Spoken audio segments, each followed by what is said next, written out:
ஈரோடு மாவட்டம் பவானியில் நடந்த ஒரு கொடூரமான கொலை சம்பவம் அந்த பகுதியை பெரும் அதிர்ச்சியை ஏற்படுத்தியிருக்கு. நமது சேனல்ல பாத்தீங்கன்னா தினமும் நடக்கக்கூடிய பல்வேறு விதமான குற்ற சம்பவங்களை குறித்து உடனுக்குடன் செய்திகள் பதிவேற்றம் பண்ணிட்டு வரோம். நீங்களும் இது போன்ற செய்திகளை உடனுக்குடன் தெரிஞ்சுக்க நினைச்சா மறக்காம நமது சேனலை சப்ஸ்கிரைப் பண்ணுங்க, பெல் ஐக்கானை கிளிக் பண்ணுங்க. அப்பதான் நம்ம போடக்கூடிய வீடியோ உங்களுக்கு உடனுக்குடன் நோட்டிபிகேஷனா வந்து சேரும். பவானியை சேர்ந்த நாகராஜ் இவர் பாத்தீங்கன்னா அங்குள்ள பட்டறையில் வேலை செஞ்சு வராரு.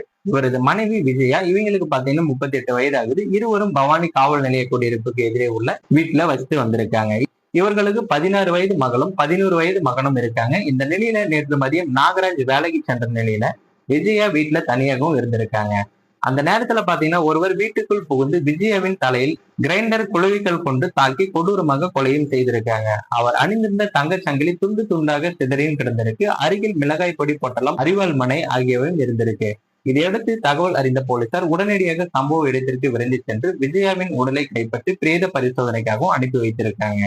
மேலும் வழக்கு பதிவு செய்து விசாரணையும் போலீசார் தொடங்கியிருக்காங்க. வீட்டின் அருகே பொருத்தப்பட்டுள்ள சிசிடிவி காட்சிகளை போலீசார் சோதனை செய்த போது பாத்தீங்கன்னா நாகராஜுடன் பட்டறையில் வேலை பார்த்த மோகன் என்போர் சம்பவ நேரத்துல விஜயாவின் வீட்டருகே வந்து செல்வது பதிவாகி இருந்திருக்கு. இதனைத் தொடர்ந்து போலீசார் மோகனை கைது செய்து விசாரணையும் நடத்தியிருக்காங்க. விசாரணையில பாத்தீங்கன்னா விஜயாவுக்கும் மோகனுக்கும் கள்ளக்காதல் இருந்து வந்திருக்கு. சம்பவத்தன்னைக்கு பாத்தீங்கன்னா நடந்த வாக்குவாதத்துல மோகன் விஜயாவை தலையில் தாக்கி கொலை செய்ததாகவும் ஒப்புக்கொண்டிருக்காரு. பிறகு சட்டையில் படிந்த ரத்த கரை கழிவு சுத்தம் செய்து யாருக்கும் தெரியாமல் பட்டறைக்கு திரும்பியதாகவும் தெரிவித்திருக்காரு. இந்த சம்பவம் பாத்தீங்கன்னா அந்த பகுதி மக்களிடையே பெரும் பரபரப்பையும் அதிர்ச்சியும் ஏற்படுத்தியிருக்கு. கள்ளக்காதலுக்குள் ஏற்பட்ட பிரச்சனையின் காரணமாக பெண் ஒருவர் அடித்து கொலை செய்யப்பட்ட சம்பவம் பெரும் சோகத்தை ஏற்படுத்தியிருக்கு. மேலும் இது போன்ற வீடியோக்களை உடனுக்குடன் தெரிஞ்சுக்க மறக்காம நம்ம சேனலை சப்ஸ்கிரைப் பண்ணுங்க, பெல் ஐக்கானை கிளிக் பண்ணுங்க. அப்பதான் நம்ம போடக்கூடிய வீடியோ உங்களுக்கு உடனுக்குடன் நோட்டிபிகேஷன் வந்து சேரும்.